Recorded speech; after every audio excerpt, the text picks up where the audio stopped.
Lettre encyclique de sa sainteté le pape Pie XII sur quelques opinions fausses qui menacent de ruiner les fondements de la doctrine catholique. Vénérables frères, que la famille humaine tout entière ne s'entende pas en matière religieuse et morale, et qu'elle tende à se tenir loin de la vérité, c'est bien là pour tout homme honnête, et plus encore pour tous les vrais fils de l'Église, la raison d'une douleur très vive. En tout temps certes, mais combien plus aujourd'hui, que nous voyons les coups frapper de toutes parts les principes mêmes de la formation chrétienne.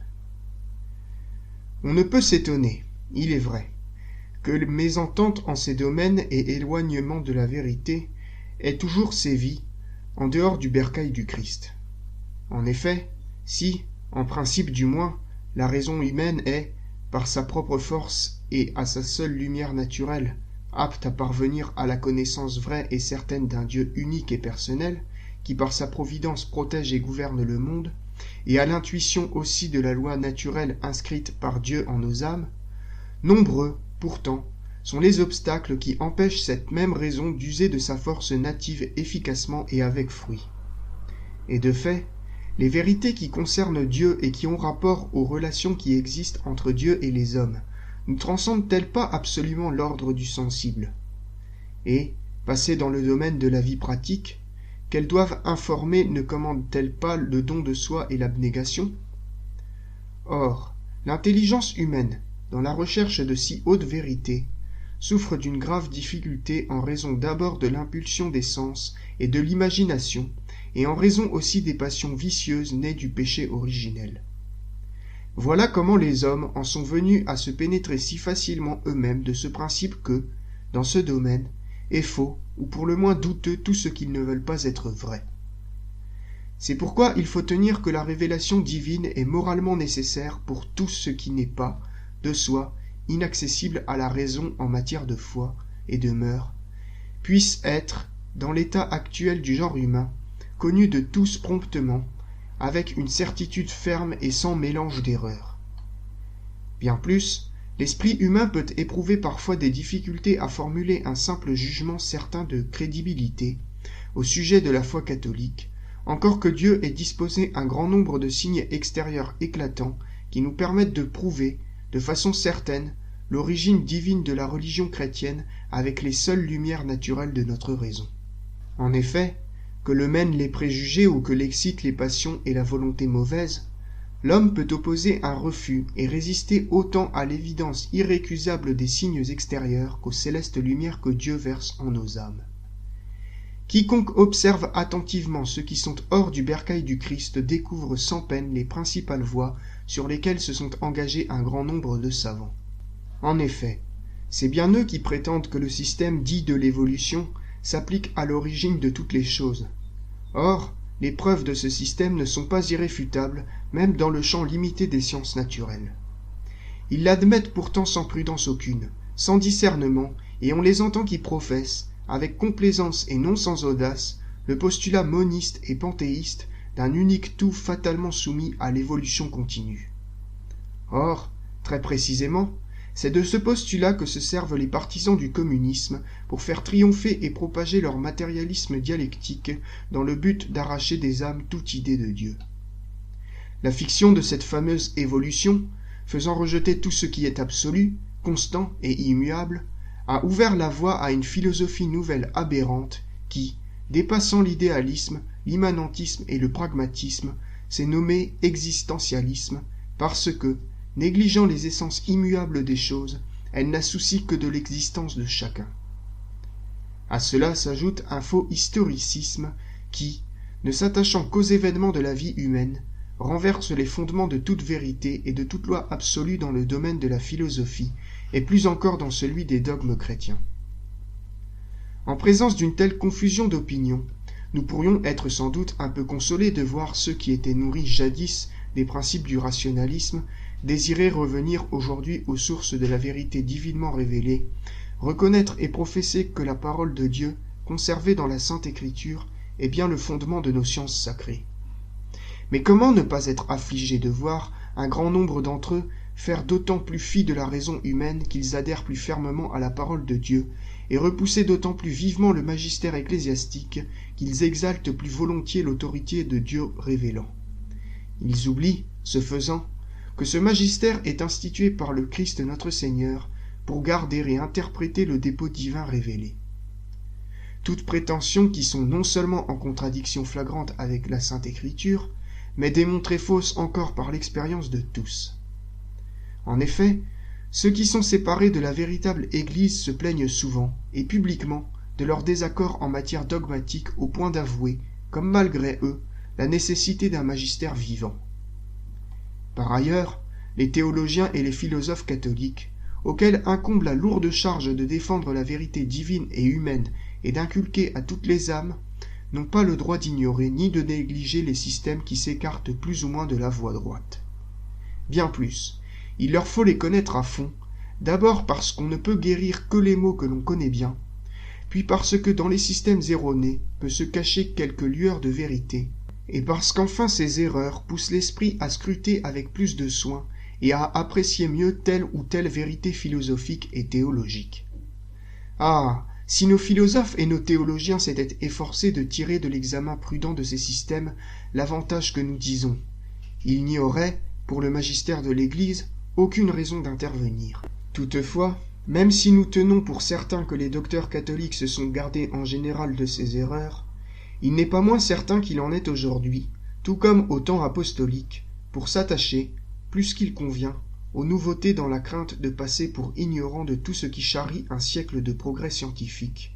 On les voit alors qui, dans leur prétention de se soustraire à la direction du magistère sacré, se trouvent en grand danger de s'écarter peu à peu de la vérité divinement révélée et d'induire avec eux les autres dans l'erreur.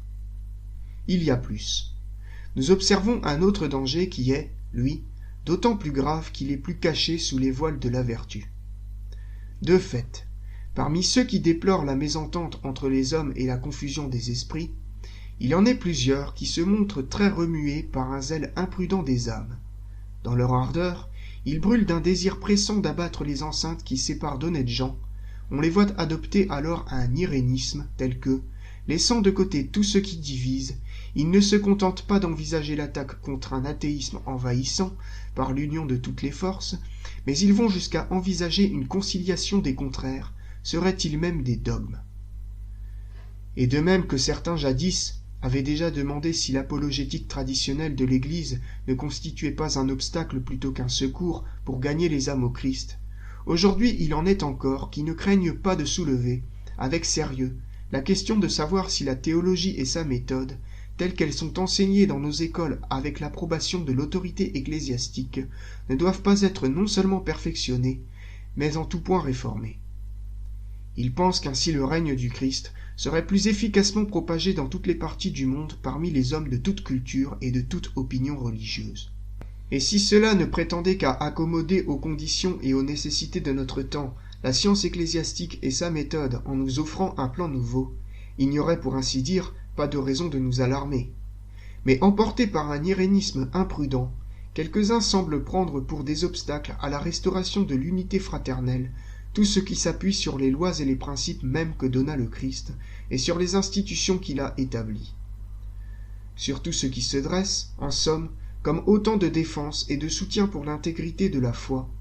l'écroulement de l'ensemble assurerait l'union, pense-t-il, mais, disons-le, ce serait pour la ruine. Ces opinions nouvelles,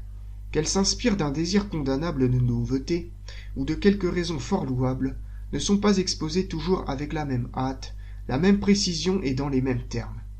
Ajoutons qu'elles sont loin d'obtenir l'accord unanime de leurs auteurs. En effet, ce que certains aujourd'hui enseignent d'une façon voilée, avec des précautions et des distinctions, d'autres le proposeront demain avec plus d'audace, en plein jour et sans mesure aucune, causant ainsi le scandale de beaucoup, surtout dans le jeune clergé, et un grave tort à l'autorité de l'Église.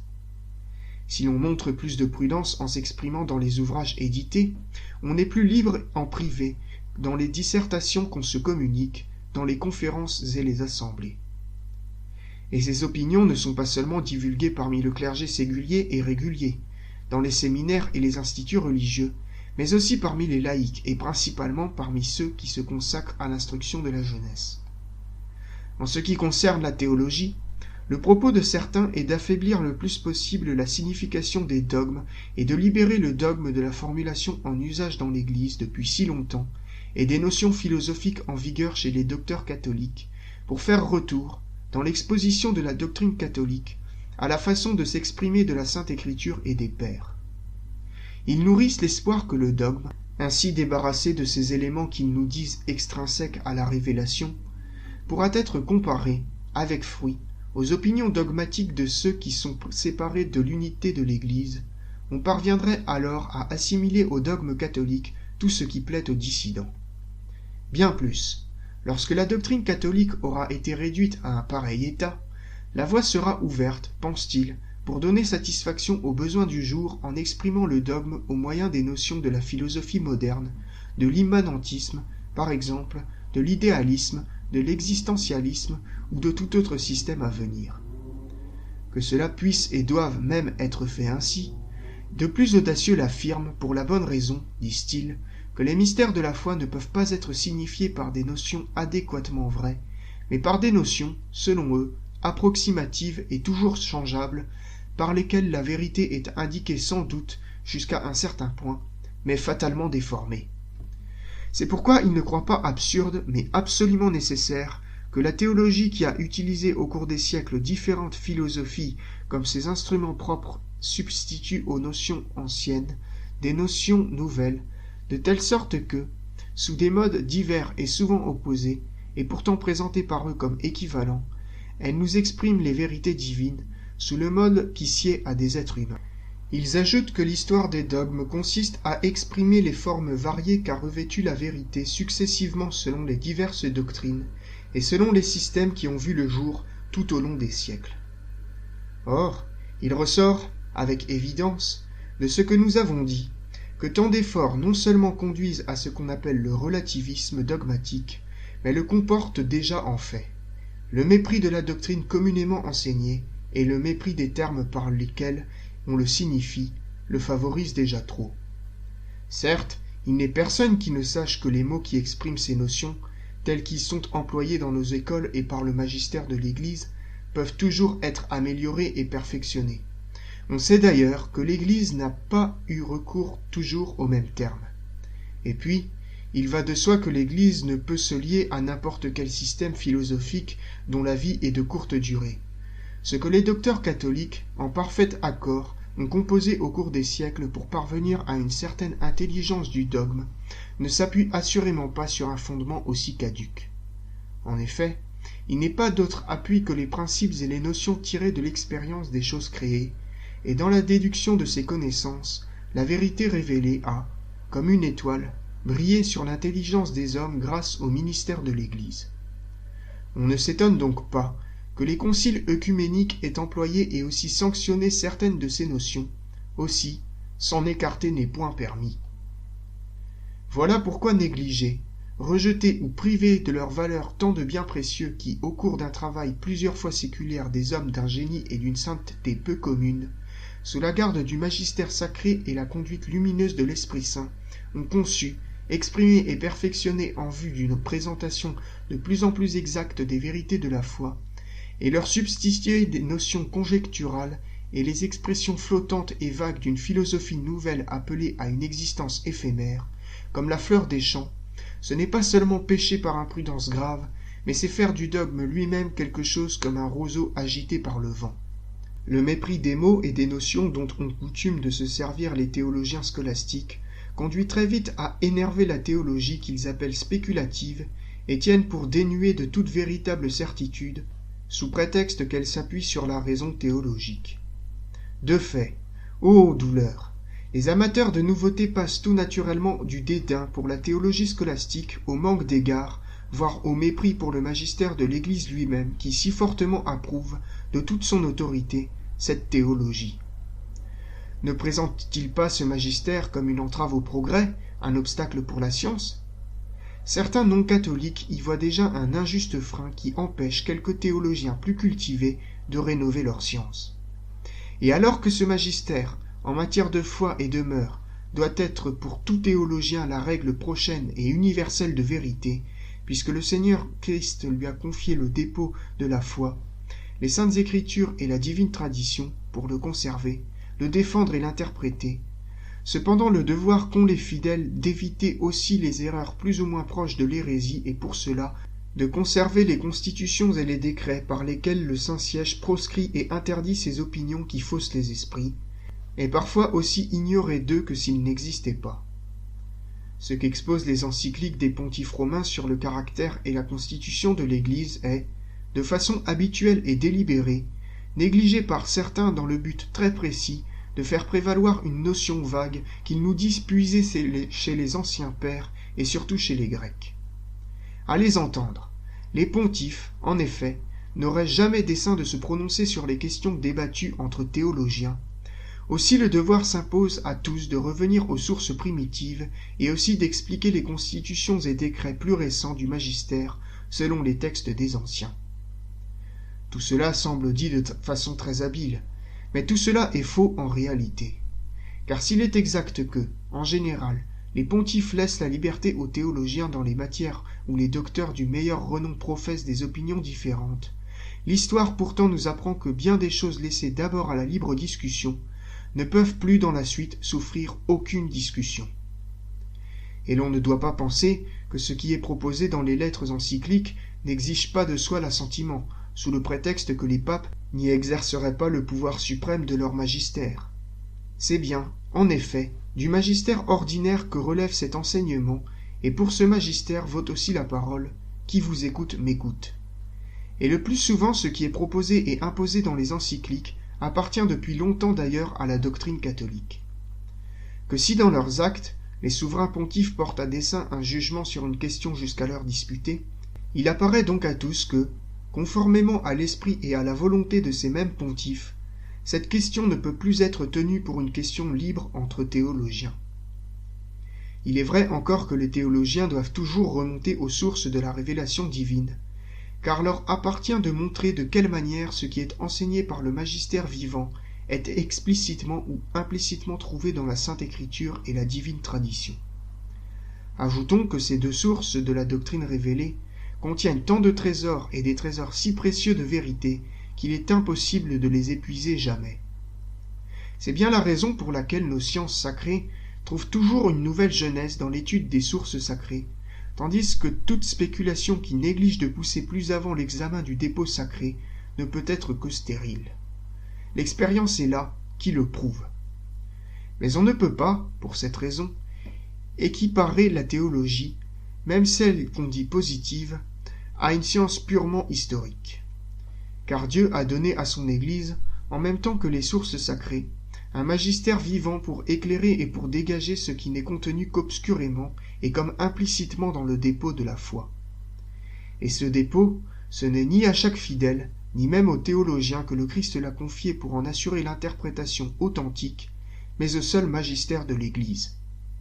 Or si l'Église exerce sa charge, comme cela est arrivé tant de fois au cours des siècles, par la voie ordinaire ou par la voie extraordinaire, il est évident qu'il est d'une méthode absolument fausse d'expliquer le clair par l'obscur, disons bien qu'il est nécessaire que tous s'astreignent à suivre l'ordre inverse. Aussi notre prédécesseur, d'immortelle mémoire Pie IX, lorsqu'il enseigne que la théologie a la si noble tâche de démontrer comment une doctrine définie par l'Église est contenue dans les sources, ajoute ces mots, non sans de graves raisons, dans le sens même où l'Église l'a définie. Mais pour en revenir au système nouveau auquel nous avons touché plus haut, il y a certains points que quelques-uns proposent ou qu'ils distillent, pour ainsi dire, dans les esprits, qui tournent au détriment de l'autorité divine de la Sainte Écriture. Ainsi, on a audacieusement perverti le sens de la définition du Concile du Vatican sur Dieu, auteur de la Sainte Écriture, et la théorie qui n'admet l'inhérence des lettres sacrées que là où elles enseignent Dieu, la morale et la religion, on la professe en la renouvelant, bien qu'elle ait été plusieurs fois condamnée. Bien plus, de la façon la plus incorrecte, on nous parle d'un sens humain des livres saints, sous lequel se cacherait le sens divin, le seul, nous dit-on, qui serait infaillible. Dans l'interprétation de la Sainte Écriture, on s'interdit de tenir compte de l'analogie de la foi et de la tradition ecclésiastique. En conséquence, c'est la doctrine des saints-pères et du magistère sacré qui devrait être ramenée, pour ainsi dire, à la juste balance de l'écriture et de l'écriture telle qu'elle est expliquée par des exégètes qui ne font appel qu'à la lumière de la raison, et, partant, ce n'est plus la Sainte Écriture qu'il faudrait expliquer selon la pensée de l'Église que le Christ institua gardienne et interprète de tout le dépôt de la vérité divinement révélée. En outre, le sens littéral de la Sainte Écriture et son explication faite laborieusement, sous le contrôle de l'Église, par tant d'exégètes et de si grande valeur doivent céder, d'après les inventions qui plaisent aux novateurs, à une exégèse nouvelle, dite symbolique et spirituelle, et ainsi seulement les livres saints de l'Ancien Testament, qui seraient aujourd'hui encore ignorés dans l'Église, comme une source qu'on aurait en close, seraient enfin ouverts à tous. Ils assurent que toutes les difficultés, par ce moyen, s'évanouiront, qui ne paralysent que ceux-là qui se tiennent attachés au sens littéral de la Bible. Il n'est personne qui ne puisse voir à quel point tant de prétentions s'écartent des principes et des règles d'herméneutique si justement fixées par nos prédécesseurs, d'heureuse mémoire Léon XIII dans l'encyclique Providentissimus et Benoît XV dans l'encyclique Spiritus Paraclitus et par nous-mêmes dans l'encyclique Divino Afflante Spiritu. Il n'est pas étonnant que de pareilles nouveautés aient déjà produit des fruits empoisonnés dans toutes les parties, ou presque, de la théologie. On révoque en doute que la raison humaine, sans le secours de la révélation et de la grâce divine, puisse démontrer l'existence d'un Dieu personnel par des arguments tirés des choses créées. On nie que le monde ait eu un commencement et l'on soutient que la création est nécessaire, puisqu'elle procède de la nécessaire libéralité de l'amour de Dieu. On refuse aussi à Dieu l'éternelle et infaillible prescience des libres actions de l'homme. Or, tout cela s'oppose aux déclarations du Concile du Vatican. Quelques-uns aussi se demandent si les anges sont des créatures personnelles, et si la matière diffère essentiellement de l'esprit. D'autres corrompent la véritable gratuité de l'ordre surnaturel, puisqu'ils tiennent que Dieu ne peut pas créer des êtres doués d'intelligence sans les ordonner et les appeler à la vision béatifique. Ce n'est pas assez. Au mépris de toute définition du Concile de Trente, on a perverti la notion du péché originel, et du même coup, la notion du péché en général, dans le sens où il est une offense à Dieu, et ainsi la notion de la satisfaction offerte pour nous par le Christ. Il s'en trouve encore pour prétendre que la doctrine de la transsubstantiation, toute fondée sur une notion philosophique périmée, la notion de substance, doit être corrigée, de telle sorte que la présence réelle dans la Sainte Eucharistie soit ramenée à un certain symbolisme, en ce sens que les espèces consacrées ne seraient que les signes efficaces de la présence spirituelle du Christ et de son intime union avec les membres fidèles dans le corps mystique. Certains estiment qu'ils ne sont pas liés par la doctrine que nous avons exposée il y a peu d'années dans notre lettre encyclique et qui est fondée sur les sources de la révélation, selon laquelle le corps mystique et l'Église catholique romaine sont une seule et même chose. Quelques-uns réduisent à une formule vaine la nécessité d'appartenir à la véritable Église pour obtenir le salut éternel. D'autres, enfin, attaquent injustement le caractère rationnel de la crédibilité de la foi chrétienne. Il est trop certain que ces erreurs et d'autres du même ordre s'insinuent dans l'esprit de plusieurs de nos fils, qu'abuse un zèle imprudent des âmes ou une fausse science. Il nous faut donc, l'âme accablée de tristesse, leur répéter des vérités très connues et leur signaler, non sans angoisse pour le cœur, des erreurs manifestes et des dangers d'erreur auxquels ils s'exposent. On sait combien l'Église estime la raison humaine dans le pouvoir qu'elle a de démontrer avec certitude l'existence d'un Dieu personnel, de prouver victorieusement par les signes divins les fondements de la foi chrétienne elle-même, d'exprimer exactement la loi que le Créateur a inscrite dans l'âme humaine, et enfin de parvenir à une certaine intelligence des mystères, qui nous est très fructueuse. La raison cependant ne pourra remplir tout son office avec aisance et en pleine sécurité que si elle reçoit une formation qui lui est due, c'est-à-dire quand elle est imprégnée de cette philosophie saine qui est,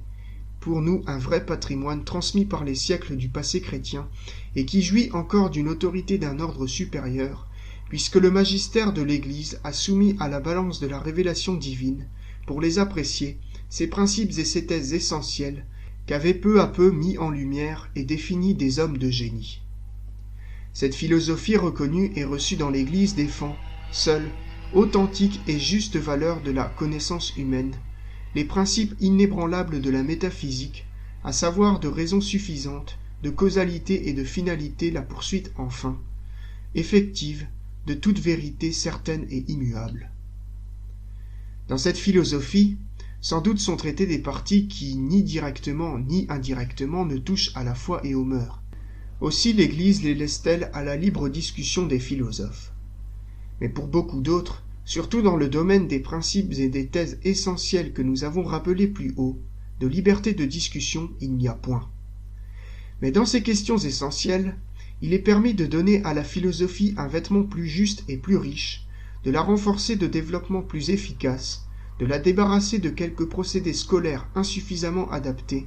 de l'enrichir discrètement aussi d'éléments apportés par une pensée humaine qui sainement progresse, mais il n'est jamais possible de la bouleverser, de la contaminer de principes faux, ou même de la tenir pour un monument sans doute imposant, mais absolument suranné. Car la vérité et toute son explication philosophique ne peuvent pas changer chaque jour, surtout quand il s'agit de principes évidents, par soi, pour tout esprit humain, ou de ces thèmes qui prennent appui aussi bien sur la sagesse des siècles que sur leur accord avec la révélation divine qui les était si fortement. Tout ce que l'esprit humain a donné à la recherche sincère peut découvrir de vrai ne peut absolument pas s'opposer à une vérité déjà acquise. Dieu, souveraine vérité, a créé l'intelligence humaine et la dirige, il faut le dire, non point pour qu'elle puisse opposer chaque jour des nouveautés à ce qui est solidement acquis, mais pour que, ayant rejeté les erreurs qui se seraient insinuées en elle, elle élève progressivement le vrai sur le vrai, selon l'ordre et la complexion même que nous discernons dans la nature des choses d'où nous tirons la vérité. C'est pourquoi un chrétien, qu'il soit philosophe ou théologien, ne peut pas se jeter à la légère, pour les adopter, sur toutes les nouveautés qui s'inventent chaque jour, qu'il en fasse au contraire un examen très appliqué, qu'il les pèse en une juste balance, et ainsi, se gardant de perdre ou de contaminer la vérité déjà acquise, il évitera de causer un dommage certain à la foi elle-même et de la mettre gravement en péril. Si l'on a bien saisi ces précisions, on verra sans peine pour quelle raison l'Église exige que ses futurs prêtres soient instruits des disciplines philosophiques, selon la méthode, selon la doctrine et les principes du docteur angélique. C'est que l'expérience de plusieurs siècles lui a parfaitement appris que la méthode de l'Aquinate l'emporte singulièrement sur toutes les autres, soit pour former les étudiants, soit pour approfondir les vérités peu accessibles. Sa doctrine forme comme un accord harmonieux avec la révélation divine. Elle est de toute la plus efficace pour mettre en sûreté les fondements de la foi, comme pour recueillir utilement et sans dommage les fruits d'un progrès véritable. C'est pourtant de motif qu'il est au plus haut point lamentable que la philosophie reçue et reconnue dans l'Église soit aujourd'hui méprisée par certains qui, non sans imprudence, la déclarent vieillie dans sa forme et rationaliste, comme ils osent dire, dans son processus de pensée. Nous les entendons répétant que cette philosophie, la nôtre, soutient faussement qu'il peut y avoir une métaphysique absolument vraie, et ils affirment de façon péremptoire que les réalités, et surtout les réalités transcendantes, ne peuvent être mieux exprimées que par des doctrines disparates, qui se complètent les unes les autres, encore qu'elles s'opposent entre elles toujours en quelque façon. Aussi concède-t-il que la philosophie qu'enseignent nos écoles, avec son exposition claire des problèmes et leurs solutions, avec sa détermination si rigoureuse du sens de toutes les notions et ses distinctions précises, peut être utile pour initier les jeunes esprits à la théologie scolastique, et qu'elle était remarquablement accommodée aux esprits du Moyen-Âge. Mais elle n'offre plus, selon eux, une méthode qui réponde à notre culture moderne et aux nécessités du temps. Ils opposent ensuite que la philosophia perennis n'est qu'une philosophie des essences immuables, alors que l'esprit moderne doit nécessairement se porter vers l'existence de chacun et vers la vie toujours fluente. Et tandis qu'ils méprisent cette philosophie, ils en exaltent d'autres, anciennes ou récentes, de l'Orient ou de l'Occident, de sorte qu'il semble insinuer dans les esprits que n'importe quelle philosophie, n'importe quelle manière personnelle de penser, avec, si besoin est, quelques retouches ou quelques compléments, peut s'accorder avec le dogme catholique. Or, cela est absolument faux, surtout quand il s'agit de ces produits de l'imagination qu'on appelle l'immanentisme, l'idéalisme, le matérialisme, soit historique, soit dialectique, ou encore l'existentialisme, qu'il professe l'athéisme ou pour le moins, qu'il nie toute valeur au raisonnement métaphysique. Quel catholique pourrait avoir le moindre doute sur toutes ces choses? Enfin, il reproche à cette philosophie de ne s'adresser qu'à l'intelligence dans le processus de la connaissance, puisqu'elle néglige, disent-ils, l'office de la volonté et celui des affections de l'âme. Or cela n'est pas vrai. Jamais la philosophie chrétienne n'a nié l'utilité et l'efficacité des bonnes dispositions de toute l'âme humaine pour connaître à fond et pour embrasser les vérités religieuses et morales. Bien mieux, elle a toujours professé que le défaut de ces dispositions peut être cause que l'intelligence, sous l'influence des passions et de la volonté mauvaise, s'obscurcisse à ce point qu'elle ne voit plus juste. Bien mieux encore, le docteur commun estime que l'intelligence peut d'une certaine manière percevoir les biens supérieurs d'ordre moral, soit naturel, soit surnaturel, mais dans la mesure seulement où l'âme éprouve une certaine connaturalité affective avec ces mêmes biens, soit par nature, soit par don de grâce. Et l'on ne peut pas ne pas saisir l'intérêt du secours apporté par cette connaissance obscure aux recherches de notre esprit. Cependant, autre chose est de reconnaître aux dispositions affectives de la volonté le pouvoir d'aider la raison à poursuivre une science plus certaine et plus ferme des choses, et autre chose, ce que soutiennent ces novateurs, à savoir, attribuer aux facultés d'appétit et d'affection un certain pouvoir d'intuition et dire que l'homme, incapable de savoir par la raison et avec certitude la vérité qu'il doit embrasser, se tourne vers la volonté pour faire le choix et décider librement entre des opinions erronées. N'est-ce pas là mêler indûment la connaissance et l'acte de la volonté? Il n'est pas étonnant que, par ces nouveaux systèmes, on soit amené à mettre en danger les deux disciplines philosophiques qui, par leur nature même, sont étroitement liées avec l'enseignement de la foi, la théodicée et l'éthique. On en vient donc à penser que leur rôle n'est pas de démontrer quelque chose de certain sur Dieu ou sur un autre être transcendant, mais bien plutôt de montrer que ce que la foi enseigne sur un Dieu personnel et sur ses commandements s'accorde parfaitement avec les nécessités de la vie, et que par voie de conséquence, il faut que tous l'embrassent pour éviter le désespoir et pour parvenir au salut éternel. Or tout cela s'oppose manifestement aux documents de nos prédécesseurs Léon XIII et Pie X, et ne peut s'accorder avec les décrets du Concile du Vatican. Nous n'aurions certes pas à déplorer ces écarts loin de la vérité si tous, même en philosophie, voulait écouter le magistère de l'Église avec tout le respect qui lui est dû. Car il lui revient, par l'institution divine, non seulement de garder et d'interpréter le dépôt de la vérité divinement révélée, mais encore d'exercer toute sa vigilance sur les disciplines philosophiques pour que de faux systèmes ne portent pas atteinte au dogme catholique.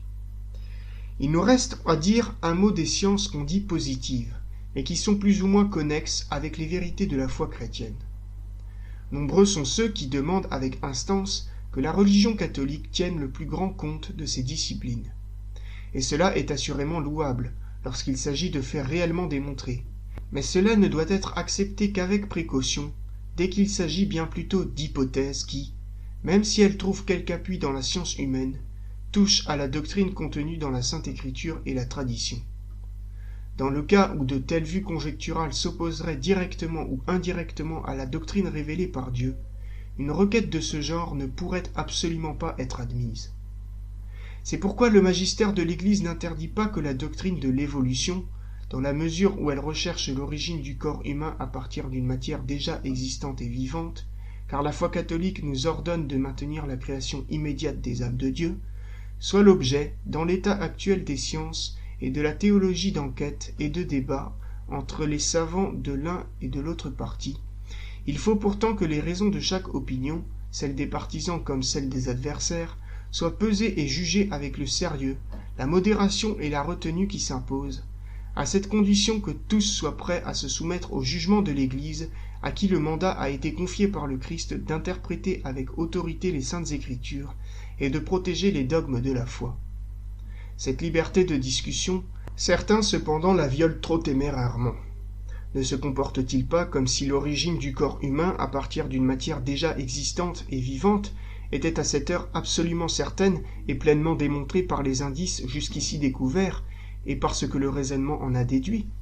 et comme si rien dans les sources de la révélation divine n'imposait sur ce point la plus grande prudence et la plus grande modération? Mais quand il s'agit d'autres vues conjecturales qu'on appelle le polygénisme, les fils de l'Église ne jouissent plus du tout de la même liberté. Les fidèles, en effet, ne peuvent pas adopter une théorie dont les tenants affirment ou bien qu'après Adam il y a eu sur terre de véritables hommes qui ne descendaient pas de lui comme du premier père commun par génération naturelle,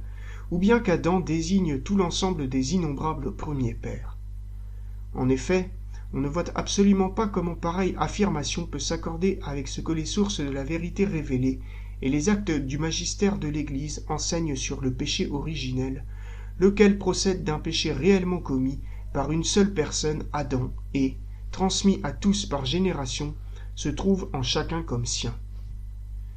Comme dans le domaine de la biologie et de l'anthropologie, il en est qui, dans le domaine de l'histoire, néglige audacieusement les limites et les précautions que l'Église établit. Et en particulier, il nous faut déplorer une manière vraiment trop libre d'interpréter les livres historiques de l'Ancien Testament, dont les tenants invoquent à tort, pour se justifier, la lettre récente de la commission pontificale biblique à l'archevêque de Paris. Cette lettre, en effet, avertit clairement que les 11 premiers chapitres de la Genèse, quoiqu'ils ne répondent pas exactement aux règles de la composition historique, telles que les ont suivies les grands historiens grecs et latins et que les suivent les savants d'aujourd'hui, appartient néanmoins au genre historique, en un sens vrai, que les exégètes devront étudier encore et déterminer. Cette lettre dit encore que les mêmes chapitres, dans le style simple et figuré, bien approprié à l'état des esprits d'un peuple peu cultivé, rapportent les vérités essentielles sur lesquelles repose la poursuite de notre salut éternel, ainsi qu'une description populaire de l'origine du genre humain et du peuple élu. Si par ailleurs, les anciens hagiographes ont prisé quelque chose dans les narrations populaires, ce qu'on peut assurément concéder, on ne doit jamais oublier qu'ils l'ont fait sous l'inspiration divine qui les a préservés de toute erreur dans le choix et l'appréciation de ces documents. Mais tout ce qui a été emprunté aux narrations populaires et accueilli dans les saintes lettres ne peut absolument pas être équiparé aux mythologies ou aux fables du même genre, qui procèdent bien plutôt de l'imagination dénuée de tout frein que de ce remarquable souci de vérité et de simplicité qui éclate dans les saintes lettres, même de l'Ancien Testament, à ce point que nos hagiographes doivent être proclamés nettement supérieurs aux écrivains profanes de l'Antiquité. Nous savons, certes, que la plupart des maîtres catholiques dont les travaux profitent au lycée, au séminaire, au collège d'instituts religieux demeurent éloignés de ces erreurs aujourd'hui répandues ouvertement ou en secret, soit par passion de nouveauté, soit même par un propos mal réglé d'apostolat. Mais nous savons aussi que ces nouveaux systèmes peuvent gagner des imprudents. C'est pourquoi nous préférons nous opposer à elles dès leur principe, plutôt que d'avoir à porter remède à un mal déjà invétéré. Aussi, après avoir mûrement pesé et considéré la chose devant Dieu, pour ne pas manquer à notre devoir sacré, nous enjoignons aux évêques et aux supérieurs de familles religieuses, leur en faisant une très grave obligation de conscience, de veiller avec le plus grand soin à ce que ces opinions ne soient pas exposées dans les écoles, dans les réunions, dans n'importe quels écrits, et qu'elles ne soient pas enseignées, en quelque manière que ce soit aux clercs et aux fidèles. Que ceux qui sont professeurs d'instituts ecclésiastiques sachent qu'ils ne peuvent exercer en toute tranquillité de conscience la charge d'enseigner qui leur est confiée, s'ils n'acceptent pas religieusement les normes doctrinales que nous avons édictées, et s'ils ne les suivent pas exactement au cours de la formation de leurs élèves. Le respect et l'obéissance qu'ils doivent professer envers le magistère de l'Église dans leur travail quotidien, ils les doivent inculquer aussi au cœur et à l'esprit de leurs élèves. Oui, qu'ils travaillent, usant de toute leur force et de toute leur application, à faire avancer les disciplines qu'ils enseignent, mais qu'ils se gardent aussi d'outrepasser les limites que nous avons fixées en vue de protéger les vérités de la foi et la doctrine catholique. Face aux nouveaux problèmes qui se posent pour le grand public en raison de la culture et du progrès moderne, qu'ils apportent